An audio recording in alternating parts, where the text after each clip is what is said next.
1 minute. Let me tell you, if any of them is here, let me tell you, if they were here, they would succeed. Put me anywhere. 1 minute. I went to school. I've been to the best of schools. I've been to the best of schools. I've been to Oxford. I've been to Cambridge. I've been to all of them. And I tell you what, how many have you ever seen anybody in this country who walked into the bank and was given money based on intellectual capital? They will tell you to bring your grandmother's house, your father's old house, by the time you finish it, that's it. Bill Gates was given $1 million. Go and read the history of Microsoft by a bank for a young boy who was in a garage. Steve Jobs and his friend Wozniak was given $2 million. Who would have given them that type of money here? Nobody. Let me tell you, Steve Jobs went and brought John Scully. John Scully was the CEO of Pepsi. Steve Jobs sent him a text and continued to send him a text. Do you want to continue selling sugared water, or do you want to be part of changing the world? One day, John Scully got up and said to Pepsi, where is President and CEO? I'm leaving this company. I want to go and join these small boys in a garage. Which person will do it here?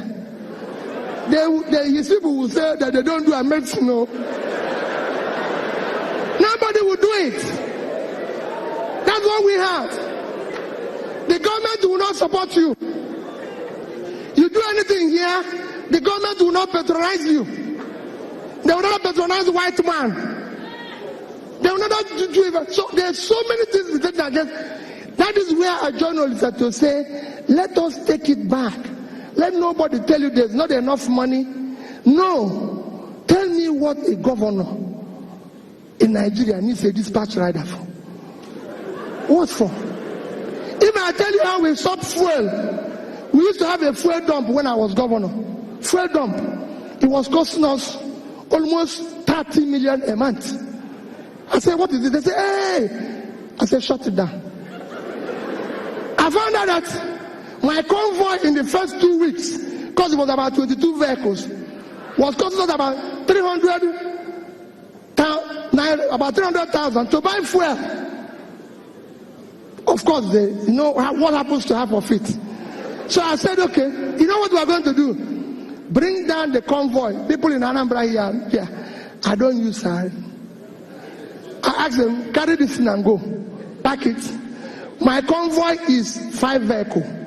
And you cannot buy fuel unless I'm inside the car. So I will pay them. No more.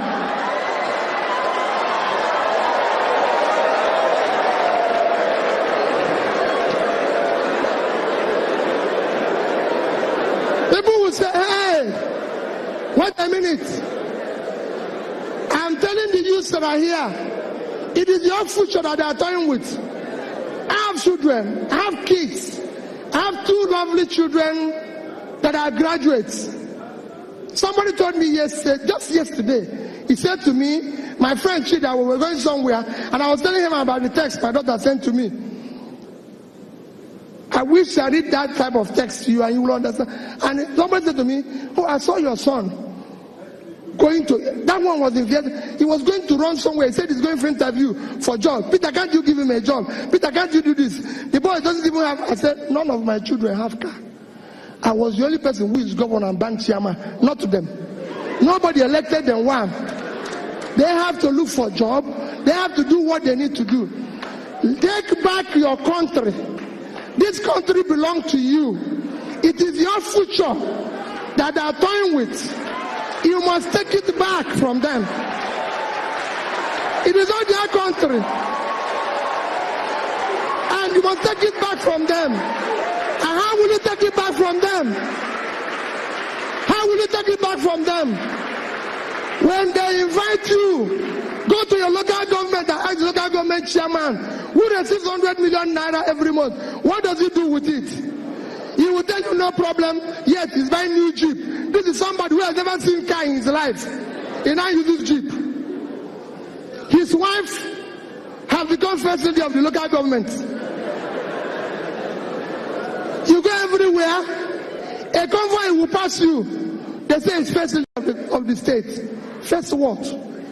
This man, this woman is like they used to tell me then, hey, Peter, you're not treating your wife fairly. Peter, you're not doing this. That this is this. I said, no. There's so many costs. If I tell you little, if I have time and tell you cost of governance here, you won't be here. When I came back, when I started, we had about 10 governors' guest house. I said, what is governor going to do with this? I go to work in the morning and go back in the evening. I'll come back. My cook then will cook about food that about 50 people will eat. I said, what is this for? They were killing one cow every day. I said, what is this for?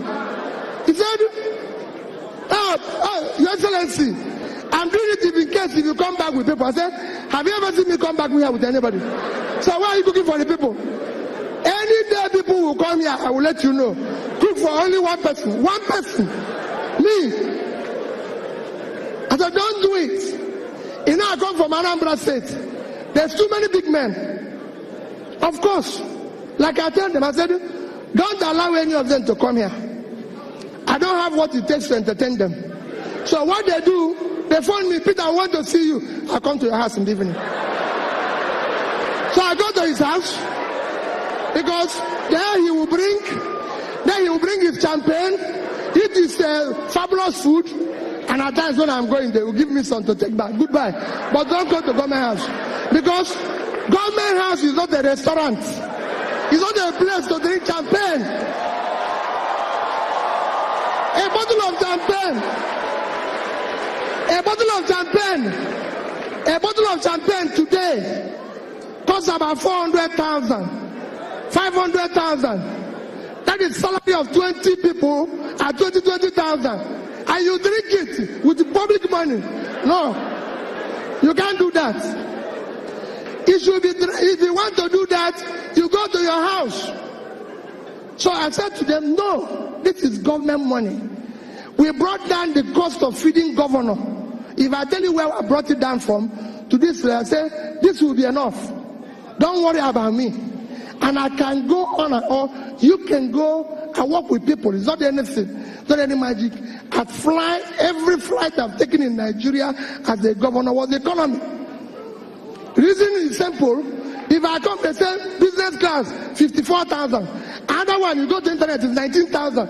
Is it not just from Abuja to this for 40 minutes? Why will I pay additional 1,000? I said no. I went to Youngsha Guru and said, your hotel in Abuja, can you give me this guy? He gave me 50%. So to sleep there is 30,000 naira.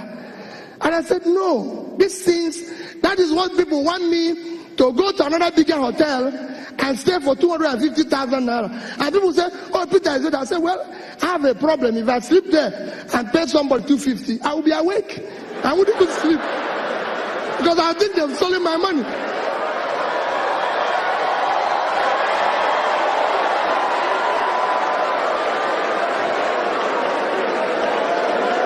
Because I would think they have stolen my money. So it is important that you understand our government, we need to shut down cost of governance. No state government needs a house in Abuja. The governor doesn't live in Abuja. They don't need all this. Nobody wants to kill you. I was governor for 8 years without bulletproof car. I must tell you that I bought one, but I didn't use it and nobody killed me. I was using Prado. They will say, hey, it's not balance, it's not this. Another thing they keep telling me, that government vehicles, because of the high traffic, is every 6 months. I said, wait, if you remove this car from here, because you know what they do? They take it into auction and I said, no, this car is here for the term. We will use it. It's functional. What do people think you're doing to yourself? We must shut down. And people say, where did you get money? To say, where did you get money? We got those monies. We were owing gratuities and pension of people for 35 billion. We were able to pay it. Because we have to shut down everything. I said, this cannot happen. Nobody will ever tell you that he came to a party while I was governor for 8 years. It's not a nightclub. No, it's Governor's Lodge. When I finish, I go home. If anybody wants to dance, he goes to nightclub. That is his business. And so all I'm trying to say is that we can change. No visitor will put in a hotel if you have any value to offer. And go and check. We are number 1 in implementation of MDG. We got award for it. I spoke at the UN. Go to European Union. We are number 1 in European Union while I was there. Why am I saying this? We were able to meet up every obligation. So my dear people, yes, it's good to stay here and feel bad and do everything, but let me beg you, you have no other country except this one. And only you can build this. If anybody is telling you, those people out there, they don't know you. They don't care about you. If they care, they will do things differently. You will see it in their behavior. You will see it in the way they do things, the way they feel, the way they move, and everything. In that, because they are doing that, what I beg you is that you must, like Olisa pleaded, get up and decide to join politics.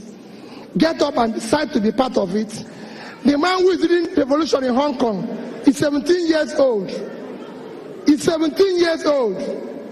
My dear people, the society we have them to abuse today will take its revenge on all of us tomorrow. Thank you and God bless you.